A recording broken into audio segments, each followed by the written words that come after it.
Stop scrolling. Let me show you something powerful.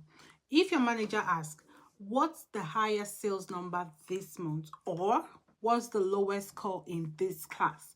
Would you scroll through 500 rows? No. You let Excel answer in 1 second.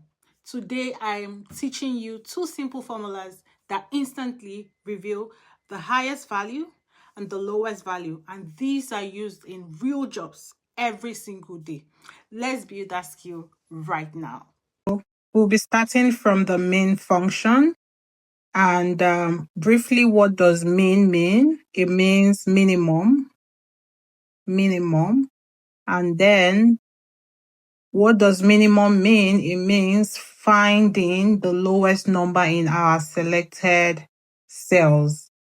Minimum is finding the lowest number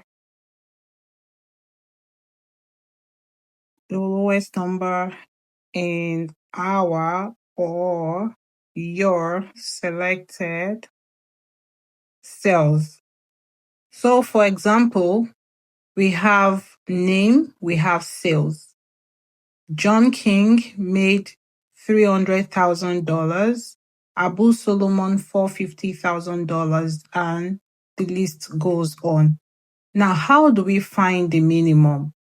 If our data set is larger than this, because you're seeing a particular lower number now, does not always mean that you would get to see it this way.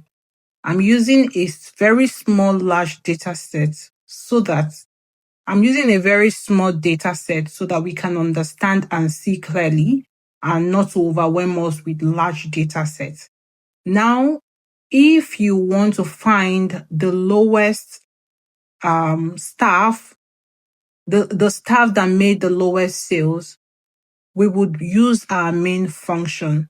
And how do we go about the main function?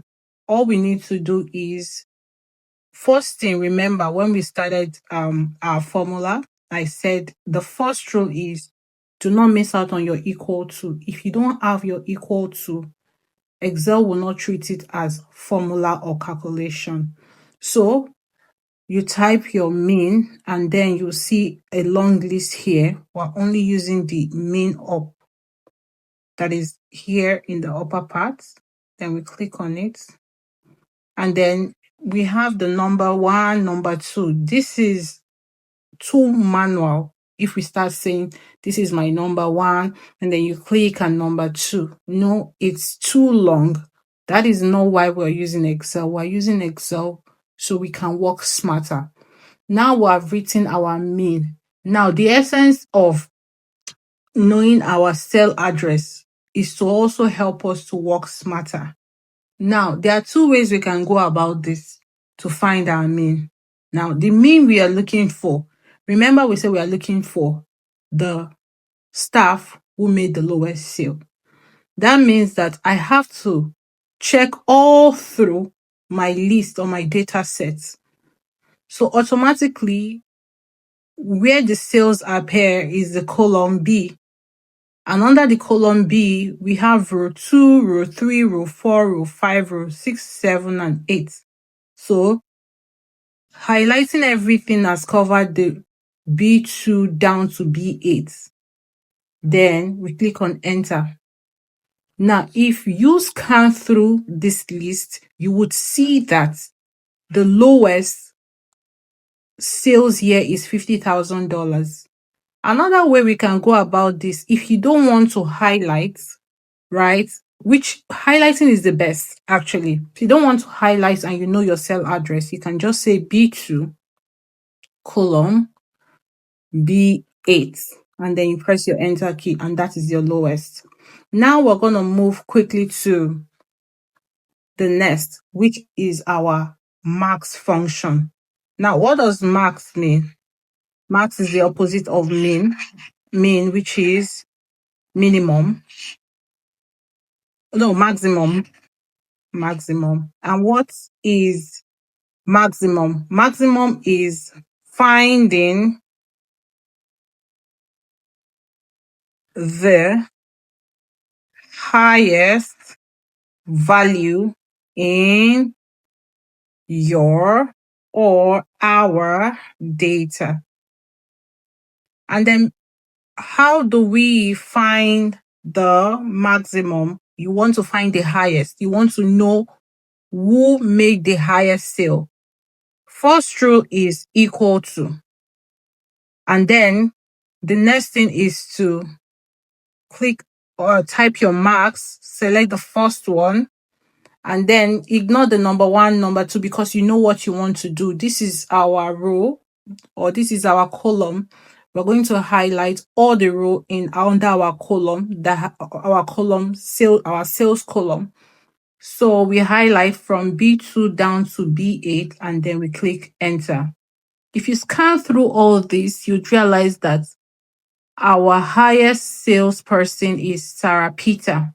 Sarah Peter made the highest sales, while Mary Juice made the lowest sales. Yeah. So let me quickly run you through real world use of our mean. Um what mean will help us do is to find lowest monthly sales or yearly sales, smallest expenses, lowest temperature, worst performing score or product or salesperson. And the real word used for marks is to help sort or look for the best sales day or best salesperson, top performing employee, highest profit, and most expensive item. Now I'm gonna spend the last 1 minute with us sharing common mistake that might happen while doing our main and max. But before then, I want us to take a screenshot of this. I want you to try something using this table. Pause this part and take a screenshot of this table. Enter it into your Excel worksheet. Entering it will also help your data entry skill. That's why I did not give you an attachment this time. So while taking that screenshot, let me quickly share common mistakes that you might encounter while solving this. I know that we have worked on this together, but once you start doing it on your own, there's bound to be some mistake. And what are the mistake? It might you at some point you might be wrong in your calculation, or something might be wrong. Now, it doesn't mean that you cannot do it, or something went wrong. It just means that one, you may have not included your equal to. It's very possible. Sometimes we forget and we don't add our equal to. Another error you might encounter is maybe at some point you selected all this when sorting. It is impossible for you to be able to sort and get your answer because you have selected sales, the header. Remember, we are only trying to get the minimum, and the minimum and maximum, we look for value, integers, number, not text, and sales is text. Always make sure that you have your equal to at the start, and make sure that you highlight just the numbers only. So I want us to look for the mean and max. That is, use your mean to find the lowest sales and use max to find the highest. Come back and tell me how well you did. Today, you learn how to quickly spot the highest and lowest values in your data. That's the first step towards real data analysis. Yes, understanding what stands out. Now, in my next lesson, we're taking it a step further. You will learn the if function. That's the formula that allows Excel to return different results based on a given condition.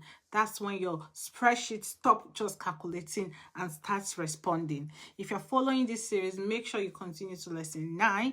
And if this video has helped you, please subscribe so you don't miss the next one. It will help me grow. I'll see you in my next video. Bye.